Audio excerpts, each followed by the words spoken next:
BA द्वितीय वर्ष हिंदी साहित्य प्रथम पत्र। प्रिय विद्यार्थियों, आज हम घनानंद की कविता जो कल पद संख्या 6 तक पढ़े थे उसे आगे पढ़ेंगे, जो सुजान प्रेम से लिया गया है आपकी पाठ्यपुस्तक में से।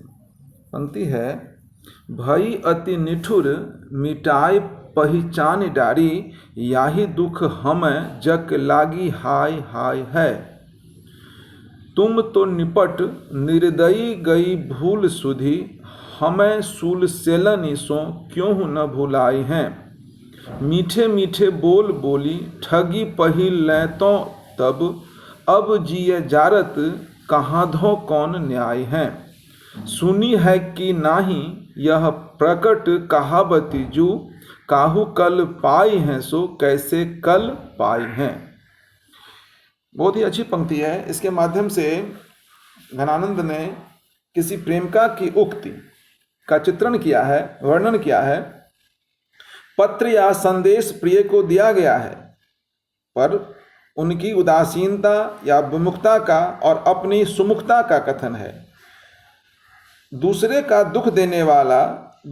दुख देने वाला दुख पाता है, यह चेतावनी भी दी गई है, जो अंतिम पंक्ति से स्पष्ट है। काहू कल पाई हैं, जो दूसरे को कष्ट पहुंचाएगा, सु वो कैसे कल चैन पाए हैं, कैसे चैन पाएगा। इसमें यमक अलंकार का भी कवि घनानंद ने बड़ा सुंदर प्रयोग किया है।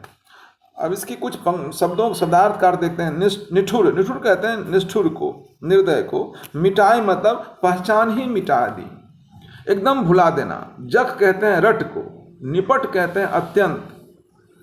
सूल का आशय है वेदना की कसक, पीड़ा की अनुभूति। क्यों हूँ किसी प्रकार से भी न भुलाए, भूलती ही नहीं। धौ मतलब तो के अर्थ में, कै मतलब की, या प्रकट, प्रकट मतलब हुआ प्रसिद्ध, प्रख्यात, प्रत्यक्ष, है ना। जू मतलब हुआ एजी के अर्थ में। हाँ, कल पाई हैं मतलब तरसाएगा, कष्ट देगा। सु मतलब वह खुद स्वयं, कल सुख चैन कैसे पाएगा। इसके सामान्य अर्थ समझ के फिर विशेष अर्थ की व्याख्या हम लोग करेंगे। पंक्ति है, भय अति निठुर मिटाए पहिचान डारी, याही दुख हमें जग लागी हाय हाय है। हे प्रिय, इसमें कह रहे हैं कवि घनानंद पंडित कर, हे प्रिय, किसी प्रेमिका की उक्ति है, कथन है, आप निठुर ही नहीं, आप निष्ठुर ही नहीं, बल्कि क्या है, अति निष्ठुर हो गए हैं। मुझे ही भूलना क्या, मेरी पहचान को भी मिटा दी। भय अति निठुर मिटाए पहचान डारी, आपने मेरी पहचान को भी मिटा दिया। अर्थात जो भूल जाता है उसका स्मरण फिर भी हो सकता है, पर जिसकी पहचान की रेखाएं भी मिटा दी गई हो, वह फिर कैसे ध्यान में आ सकता है। ये इसकी वंदना की गई है। याही दुख हमें जग लागी हाय हाय है, इस दुख से मुझे हाय हाय की रट लगी है। भाव कह रहे हैं, एक तो यह दुख की जिससे प्रेम किया उसने मेरी पहचान तक को नष्ट कर दिया, और दूसरा दुख यह कि हृदय ऐसा बुरा है कि जो किसी प्रकार वेदना का परित्याग नहीं करता। भाव, आप तो अत्यंत निर्दय हैं, आपको सुध ही भूल गई है ना। फिर कह रहे हैं, तुम तो निपट निर्दयी गई भूल सुधी, आप तो अत्यंत निर्दय हैं, आपको सुध ही भूल गई। फिर कह रहे हैं, हमें सूल सेलन सो क्यों न भुलाए हैं। अर्थात इसमें कह रहे हैं, स्मृति की वृत्ति ही आप में नहीं है, आपको याद करने स्मरण करने की क्षमता ही नहीं है। जिसमें स्मृति होती है वह तो समय पर घटित घटनाओं का स्मरण भी कर सकता है, पर आप में स्मृति ही नहीं है। बहुत ही बढ़िया पंक्ति ने लिखा है इसमें, तुम तो निपट निर्दयी भय भूल सुधी, हमें सूल सेलन सो क्यों न भुलाए। आपकी तो स्मृति ही खत्म हो गई है। पहले भूली हुई स्मृति आए, फिर स्मृति में भूली हुई मैं आऊं, यह असंभव हो गया है। इधर मेरी स्थिति यह है कि आपके विरह की वेदना में से जो कसक होती है वह किसी प्रकार भी भूलती नहीं, हटती नहीं। यदि उस वेदना को भूलने का भी यत्न करती हूँ तो भी वह दूर हटती नहीं। निरंतर उसकी ओर वृत्ति बनी रहती है। अर्थात इसमें कवि घनानंद ने पीड़ा का निरंतर व्यक्त किया है, निरंतर आपकी याद आती रहती है। शूल सेलनी का अर्थ यहाँ पे कष्ट से है, अभिप्राय है। फिर कह रहे हैं, मीठे मीठे बोल बोली ठगी पही लै तो तब, अब जिए जारत कहाँ धो कौन न्याय है। कह रहे हैं पहले, कल भी हम लोग पढ़े थे, पहले का आशय है तब, अर्थ हुआ संयोगावस्था में, जब आपसे मेरा मिलन हुआ था, तब आपने मीठी मीठी बातें करके मुझे ठगा। और फिर कह रहे हैं अब का अर्थ हुआ वियोगावस्था में, पर अब वियोग की घड़ी में मेरा जी क्यों जलाते हैं। भाव कह रहे हैं, मीठे मीठे बोल बोली ठगी पही लै तो तब, अब जिए जारत कहाँ दो कौन न्याय है। ये किस प्रकार का न्याय है। भाव कह रहे हैं, ठग जिसे ठगता है उसे तभी तक कष्ट देता है जब तक उसकी कार्य सिद्धि नहीं हो जाती, पर आप कार्य सिद्धि के पश्चात भी मुझे अब भी जला रहे हैं, यह कौन सा न्याय है। ठग के न्याय से भी तो यह नहीं मिलता, इसलिए वंदना की गई है। फिर कह रहे हैं, सुनी है कि नाही यह प्रगट कहावती, जो काहू कल पाई है सो कैसे कल पाई हैं। आपने यह प्रख्यात कहावत सुनी है या नहीं, कि जो किसी को कल्पाता है, तरसाता है, कष्ट पहुंचाता है, दुख पहुंचाता है, वह व्यक्ति खुद भी चैन से नहीं रहता। सुख कैसे कल पाई है, उसे भी चैन नहीं मिलती, दूसरे को कष्ट देने वाला कैसे सुख पाएगा। और इसकी व्याख्या अगर विस्तार से करना चाहें तो ऐसे भी कर सकते हैं, अति निठुर। निठुर का अर्थ है किसी की पहचान नहीं मिटाता, भले ही वह उसे पहचानने में आनाकानी करे। मिटाई कहते हैं किसी की पहचान समय पाकर आप ही आप छिन हो जाती है, पर आपने जानबूझकर प्रयत्न करके पहचान को मिटा दिया। और जग का अर्थ हुआ हाय, हाय की रट की हेतु, यदि पहचान की रेखा मिटाई न जाती तो उसे पहचान की प्रेरित होकर मेरी ओर उन्मुख होने की संभावना होती, पर आपने क्या किया, आपने उस संभावना को ही समाप्त हो गई, रेखाएं मिटा दी गई पहचान की, पर उसे मिटाने की वेदना हाय हाय के रूप में प्रेमिका को हुई। पंक्ति कह रहे हैं, याही दुख हमें जग लागी हाय हाय है, और उस वेदना की हाय हाय के रूप में प्रेमिका को हुई, उसकी अनुभूति की कोमलता इसमें व्यंजित होती है। किसी का चित्र मिटा देने से उसे शारीरिक वेदना नहीं होती, मानसिक हो सकती है। किसी को मानसिक पीड़ा अधिक होती है, किसी को कम, इसे अधिक है।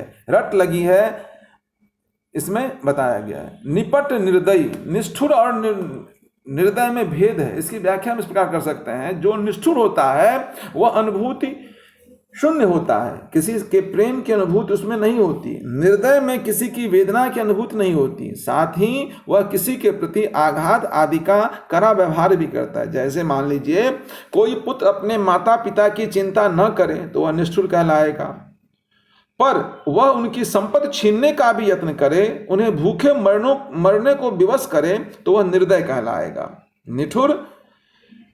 निष्ठुर व्यक्ति किसी की उपेक्षा करने से, उदासीनता रखने से होता है, निर्दय उसे कष्ट भी पहुंचाने से। ये व्याख्या इसमें कवि ने की है। और इसमें फिर कह रहे हैं, सेलनी, सेलनी क्या लिखा हुआ है, हमें सूल सेलनी सो क्यों न भुलाई है। सेलनी कहते हैं चुभन को, वान आदि नुकीले अस्त्र शस्त्र के चुभने से होने वाली पीड़ा। कोई नुकीला हथियार जब तक शरीर में धंसा रहता है तब तक अधिक पीड़ा होती है, पर वह धीरे धीरे कम हो जाती है। पीड़ा यहाँ ऐसी है प्रेमिका की जो चुभी है, जो निकलती नहीं, कष्ट की अनुभूति कैसे कम हो सकती है। भुलाए मतलब होता है भुलाने की प्रवृत्ति को। और मीठी का अर्थ हुआ ठग वाणी, तो मीठी बोलता है, और जैसे मीठी वस्तु खिलाते भी हैं, है ना, लेकिन इसमें उस ठग से भी बदतर स्थिति को उस नायक या उसकी प्रेमी को वर्णित किया गया है। ठग तो एक बार ठगने के बाद चैन से रह जाता है, लेकिन आप तो बार बार मुझे कष्ट आपके पहुंच रहे आपके कारण से, कहा गया है। जी मतलब होता है जीवन को जिलाने के लिए, न्याय कहते हैं उचित के अर्थ में, प्रकट का अर्थ हुआ प्रख्यात के अर्थ में। तो इसमें कवि ने काहू कल पाई हैं सो कैसे कल पाई हैं, इसमें यमक अलंकार का बड़ा ही सुंदर प्रयोग किया है। अब अगला पद है, मीत अनीत सुजान करो, मीत अनीत करो जिन, मीत अनीत करो जिन, हाहा नहू जिय मोहि अमोही, दीठ को और कहूँ नहीं ठौर, फिरी दृग राब रे रूप की दोही। एक विसास की टेक गहे, लगी आस रहे बसि प्राण बटोही, हों घन आनंद जीवन मूल, दई कित प्यासन मारत मोही। इस प्रकरण में कवि विरहनी का प्रिय के प्रति उपालंब है, जो प्रिय के मोहित करने और फिर अमोही जो मोह त्यागने का वर्णन है। पहले छवि छटा से तृप्त करने, फिर दर्शन न देने, आशा देकर विश्वासघात करने और जीवनदायक होकर प्यासे मारने की प्रति उलाहना है। इसमें मीत कहते हैं मित्र को, सुजान अच्छे जानकार, भगवान कृष्ण का विशेषण, घनानंद की प्रेमिका का नाम ये व्यंजित होता है। अनीत कहते हैं अन्याय को, जिन मतलब मत, हाहा बोलते हैं खेद व्यंजक अव्यय है ये, मोही कहते हैं मोहित करके, अमोही कहते हैं मोह से रहित, प्रेम शून्य, दृग नेत्रों को कहते हैं, नेत्र को कहते हैं, राबरे मतलब आपके, कह रहे ना, दृग राबरे रूप की दोही, दोही कहते हैं दुहाई को, एक मतलब केवल, विश्वास मतलब कहते हैं विश्वासघात के अर्थ में आया है, टेक कहते हैं सहारा को, आसरा को, लगी कहते हैं आशा से लगकर, आशा लगाए हुए रहते हैं, बटोही कहते हैं पथिक को, यात्री को, घनानंद आनंद के बादल, अत्यंत आनंददायक, प्रिय कवि की छाप को, जीवन मूल जल के भंडार, प्राण के तत्व, दई मतलब हे देव देवता के लिए, प्यासन, प्यासन कहते हैं प्यासों को, अनेक प्रकार की लालसाओं के लिए आया है। दई का प्रयोग हमने बिहारी के पदे में पढ़ा, दई दई मत भूल, दई मतलब देवता के अर्थ में आ गया। इसकी व्याख्या हम इस प्रकार से कर सकते हैं, बाद में किसी शब्दों की और विस्तार से व्याख्या करेंगे। कह रहे हैं मीत सुजान अनीत करो जिन, हाहा न हू जिय मोहि अमोही, दीठ की और कहूँ नहीं ठौर, फिरी दृग राब रे रूप की दोही। हे मित्र सुजान, आप मित्र और सुजान होकर जिसके लिए नीति से चलना, न्याय करना ही जगत की रीत है ना। सुजान कृष्ण के लिए आया है, मेरे साथ अनीत न करें, मीत सुजान अनीत करो जिन, मेरे साथ अनीत नहीं करें, हा न हू जिय मोहि अमोही, मोहित करके तो अमोही नहीं बने, प्रेम करके तो आप प्रेम शून्य नहीं हो, निर्दयी नहीं हो। यह कितने खेद की बात है, कह रहे ना, जो आपके दर्शन देना भी परित्याग कर दिया, दीठ की और नहीं कहीं ठौर, फिरी दृगराबरे रूप की दोही। कह रहे हैं आपने दर्शन देना भी त्याग कर दिया, पर आप नहीं जानते कि मेरे नेत्रों के लिए अन्यत्र और कोई स्थान नहीं। कह रहे हैं दीठ को और दृष्टि को और नहीं कहीं ठौर, और कोई स्थान नहीं है, फिरी दृगराबरे रूप की दोही। ये नेत्र केवल आपको ही देखना चाहते हैं, इन नेत्रों में और किसी के लिए कोई स्थान नहीं रह गया, क्योंकि इनमें आपके सौंदर्य की दुहाई फिर गई है ना। दीठ को और नहीं कोई ठौर, फिरी दृग राबरी रूप की दोही। मेरे जो नेत्र हैं केवल आपके ही दर्शन लाभ करना चाहते हैं,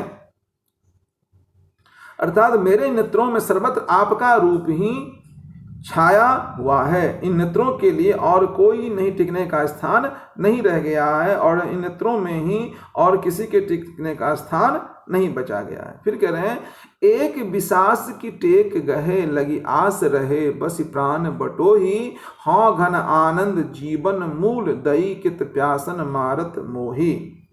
कह रहे हैं फिर भी आपने मेरे साथ विश्वास किया, मेरी आंखें निरंतर आपको ही बसाए हुए हैं, कहीं इसका स्थान नहीं है, लेकिन फिर भी आपने मेरे साथ विश्वासघात किया। भाव आने की अवधि देकर भी आप नहीं लौटे, औरों से प्रेम संबंध जोड़ लिया। इस भाव की व्यंजना कवि घनानंद ने की है।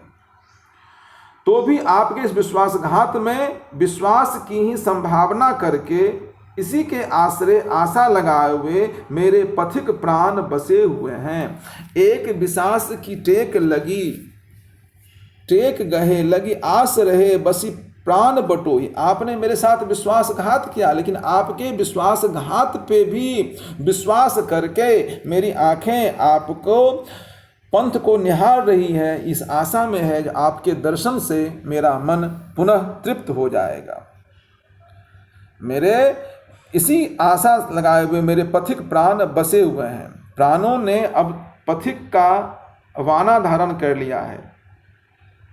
शरीर से प्रस्थान करने के लिए डेरा डंबर बांध छान लिया है। केवल आपके अविश्वास में भी विश्वास करके ये टिके रह गए हैं। फिर कह रहे हैं, हाँ घन आनंद जीवन मूल दई कित प्यासन मारत मोही। अब कह रहे हैं, आप जल के भंडार आनंद घन और आनंद के बादल होकर मुझे क्यों प्यासे मार रहे हैं। इसमें श्लेष का प्रयोग किया है कवि ने, घनानंद के अर्थ में और एक बादल के अर्थ में। जिस प्रकार से बारिश होने पर समस्त चराचर जीव जगत के पेड़ पौधे जंतु सब तृप्त हो जाते हैं जल से, उसी प्रकार से आपके दर्शन मात्र से मेरी आंखें तृप्त हो जाएगी, मेरा मन प्राण पुनः जो सूखा पड़ा है पुनर्जीवित हो जाएगा। तो इसमें कह रहे हैं, आप जल के भंडार हैं, हाँ घन आनंद जीवन मूल दई कित प्यासन मारत मोही। आप जल के भंडार और आनंद के बादल होकर क्यों मुझे प्यासे मार रहे हैं। आप मेरे प्राणों के तत्व आनंददायक होकर प्राणों को क्यों संकट में डाले हुए हैं और क्यों लालसा जन वेदना का दुख मुझे दे रहे हैं। दई कित प्यासन मारत मोही। इसमें कवि ने मीत कहते हैं मित्र ही एक तो पहले अनित नहीं करता। हो सकता है कि कोई मित्र अनित न करता हो, पर अजान होने से उससे भूल में अनित हो जाए, पर जो सुजान मित्र हो उससे इस प्रकार की संभावना नहीं रह जाती। पहली पंक्ति में कह रहे हैं, मीत सुजान अनित करो जिन हाहा न हूजिए मोहि अमोही, है ना। हाहा ये दुख के भावना के रूप में प्रयुक्त किया गया है। मोहित कहते हैं मोहित करके, फिर अमोही होने से अभिप्राय कह रहे हैं। और दृष्ट कहते हैं, दीठ कहते हैं दृष्टि को। नेत्रों को नेत्र स्थान नहीं है। इसके द्वारा एक तो यह व्यंजित हुआ है कि इन नेत्रों की वृत्ति अन्यत्र किसी का रूप देखने में नहीं है। दूसरे यह भी वंजना हुई है इसमें कि आपका सौंदर्य इतना अधिक सुंदर है, उतना रूपमान और कोई है ही नहीं, तो फिर इसकी आंखों में दूसरे के लिए स्थान कहाँ है। इसमें प्रेम का की एक निष्ठता और दूसरे में प्रिय के अद्वितीय सौंदर्य के महत्व की ओर भी संकेत है। फिर ही कहते हैं, इन नेत्रों के लिए कोई दूसरा स्थान नहीं है। और विश्वास करें, विश्वास शब्द का अर्थ केवल विश्वास भी लिया जा सकता है, पर विश्वासघात जो ब्रज प्रदेश में बहुत प्रचलित है, विशेष चमत्कार उत्पन्न करता है। विश्वास का आसरा भरोसा तो सभी करते हैं, पर विश्वासघात का भरोसा बिरला ही करता है। ऐसा अनूठा प्रयोग आनंद ने किया है। एक विश्वास की टेक गहे लगी आस रहे बसी प्राण बटोही। आपने मेरे साथ विश्वासघात किया, लेकिन मैंने उस विश्वासघात पर भी विश्वास लगाए हुए बैठी हूं, जो आपके दर्शन से मैं कृतार्थ हो जाऊंगी, है ना। प्राण के गहे मतलब कहते हैं पकड़े हुए को। पकड़े हुए कहने का तात्पर्य क्या है कि यह हारिल की भांति, जो सूरदास की पंक्ति हम लोग पढ़ चुके हैं, मेरो हरि हारिल की लकड़ी। हारिल पक्षी की तरह अपने चंगुल में उस डंडे को फंसा के रखा है, उसे छोड़ने का नाम नहीं लेता है। प्राण तो बटोही हो गए, अर्थात बस रहे तो तभी जब तक वह यह आशावाद है। आशावाद भी भारतीय परंपरा यहाँ कवि घनानंद ने स्पष्ट किया है। जीवन मूल मतलब हुआ जीवन की जड़ आप ही हैं। वृक्ष को जल की आवश्यकता होती है तो वह जड़ से ही पानी लेता है। जड़ में पानी न पड़े तो वह प्यास से सूख जाता है। जड़ भी आप ही हैं और जल भी आप ही हैं। पंक्ति कवि देख इसमें, एक विश्वास की टेक गहे लगी आस रहे बसी प्राण बटोही। हाँ घन आनंद जीवन मूल दई कित प्यासन मारत मोही। जीवन मूल और उस जल को जल द्वारा मेरे प्राणों को पहुंचा भी सकते हैं, इसमें व्यंजना की गई है। प्यासन, प्यास से मरने वालों को अपरिचित भी पानी पिला देते हैं, पर आप तो परिचित होकर भी मुझे पानी नहीं पिला रहे हैं, आप अपने दर्शन मुझे नहीं दे रहे हैं। सुजान मीत अनीत, और इसमें बहुत सारे विरोधाभास अलंकार भी दर्शन हुए हैं, अनेकत हैं। सुजान मीत अमोही और जीवन मूल प्यास बसी, इस प्रकार की व्यंजना इसमें कवि घनानंद ने किया है। और अगला पद है कारी कूर कोकिल कहाँ को बर काढ़त री, कूक कूक अब ही करो जो किन कोरिलें, पड़े परे पापी ये कलापी निस ध्योस ज्योहि, चातक घातक त्योहि तूहू कान फोड़िलें, आनंद के घन प्राण जीवन सुजान बिना, जान के अकेली सब घेरों 10 जोड़िलें, जौलों करें आवन विनोद बर सावन वे, तौलों रे डरारे बज मारे घन घोरिलें। इसमें वियोग की सभी सुखद वस्तुएं दुखद हो जाती है। वियोग की दशा में सारी सुखद वस्तुएं भी दुखद प्रतीत होती हैं। उसकी व्यंजना हम प्रथम वर्ष की कक्षा में सूरदास के पदों में पढ़ चुके हैं।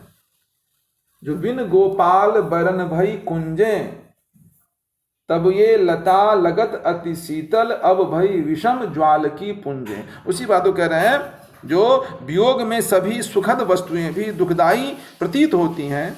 सबसे अधिक कष्ट देने वाली 2 ऋतुएं कवि परंपरा में मानी जाती हैं, बसंत और वर्षा। वर्षा में बादल गर्जन करते हैं तो उनसे तो कष्ट होता ही है। कोयल, मोर और चातक की बोली भी कष्ट देती है।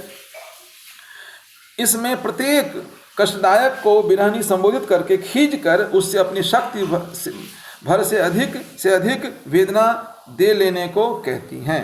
अब कह रहे हैं वैर काढ़ती। वैर काढ़त मतलब बदला लेना, दुश्मनी निकालना। किन मतलब कहना कारी कूर कोकिला कहाँ को बैर काढ़त। इसमें अनुप्रास अलंकार का भी कवि घनानंद ने प्रयोग किया है।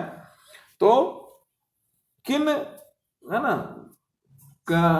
कारी कोरी कोकिला कहाँ को बैर काढ़त रे, कूक कूकी अब ही करो जो किन कोरिलें। किन कोरिलें में कुरेद कर निकाल क्यों नहीं लेती। पैरे मतलब पीछे पड़े हैं। कलापी कहते हैं मयूर को, मोर को। घेरो मतलब घेरने वाले। दल कहते हैं सेना को। विनोद बरसावन, पंक्ति देख रहे हैं इसमें लिखा हुआ ना, जो हाँ, जौले रे करें आवन विनोद बर सावन वे। विनोद मतलब आनंद की वृष्टि करने वाले, सुखदाई। डरारे कहते हैं डरावने, भयंकर। बज मारे वज्र मारने वाला, वज्र का मारा हुआ, जो वज्र के मारने पर भी न मरे, ये लोक प्रचलित गाली है। परम दुष्ट भाव यही हुआ। घोरी मतलब गर्जन कर ले। इसमें इसकी कुछ पंक्तियों के अर्थ पढ़ते हैं हम, इसमें जो व्याख्या समझते हैं। कारी कूरी कोकिला कहाँ को बैर काढ़त री, कूक कूक अब ही करे जो किन कोरिलें। आनंद के घन और प्राणों के जीवन, जल और जलाने वाले प्रिय सुजान के वियोग में एक काली कलूटी क्रूर दुष्ट कोकिला, तू मुझे कब का बदला चुका रही है। कारी कूर कोकिला, काले वर्ण की कोयल, कहाँ को बैर काढ़ती रे, तुम कौन सा मुझसे दुश्मनी बदला निकाल रही हो। कूक कूक अब ही करे जो किन कोरले। यदि कूक रही हो तो इतना अधिक कूको कि उससे मेरा कलेजा निकल जाए। अपनी कूक से खुरच कर मेरे कलेजे को शरीर से बाहर कर ले, मुझे मार डाल। ये उपालंब है कोयल के प्रति, जो नायिका विरह में व्यथित है। कोयल बैर निकाल रही है तो फिर कह रहे हैं मेरा हृदय ही निकाल लो, इतना कष्ट मत पहुंचाओ। पैरे परे पापी ये कलापी निस्ध्योंस ज्योहि, चातक घातक त्योहि तू ही कान फोड़ ले। वर्षा ऋतु का वर्णन है। कोयल है, चातक है, मोर है, सारे वर्ण इसमें कष्ट पहुंचा रहे हैं। फिर कह रहे हैं कोयल तो वैर निकाल ही रही है, मोर मेरे पीछे पड़ गए हैं। रात दिन ये पापी बोलकर सताते रहते हैं। जैसे ये सता रहे हैं वैसे ही चातक तू भी मेरे लिए घातक हो रहा है। तू भी इतना अधिक बोल ले कि मेरे कान को फोड़ डाल, न कान बचेंगे न तेरी ध्वनि सुनाई पड़ेगी। कोयल से कहती है हृदय निकाल ले, चातक से कहती है जो कान को फोड़ दे, तेरा मेरा कान ही सुनना बंद कर दे, जिससे मुझे कष्ट और विरह की वेदना और अधिक सहन नहीं करने पड़े। ये उपालंब है कोयल के प्रति, मोर के प्रति और चातक के प्रति, जो विरहनी के कष्ट को दुगुनित कर रही है। फिर अगला पद है, आनंद के घन प्राण जीवन सुजान बिना, जानी के अकेली सब घेरो 10 जोड़ लें। है ना, कह रहे हैं जो आनंद के घन, जो आनंद प्रदान करने वाले मेरे प्रियतम हैं, उसके बिना तुम मुझे अकेले जान करके सभी दिशाओं से मुझे डरा रहे हो, अकेली जान करके मुझे कष्ट पहुंचा रहे हो। कह रहे ना, जौले करे आवन विनोद बर सावन वे, तौले रे डरा रे, तब तक तुम डरा लो, बज मारे घन घोर ले। कह रहे हैं ए बज मारे डराने वाले बादल, मुझे अकेली जानकर अपनी सारी घिराव वाली सेना इकट्ठी कर ले, और जब तक आनंद की वृष्टि करने वाले मेरे प्रियतम नहीं आ जाते तब तक तू भी मन भर गर्जन कर ले। बादलों को भी उपालंब है, उलाना है, विषाद की वृष्टि करके मुझे मनमाना कष्ट पहुंचा ले, जिससे कि तुम्हें भी संतोष मिल सके।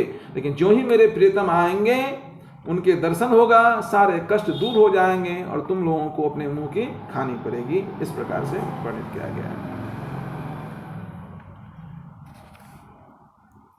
इसमें कोयल यद्यपि वर्षा में बोलती है, पर उतना नहीं जितना वसंत में।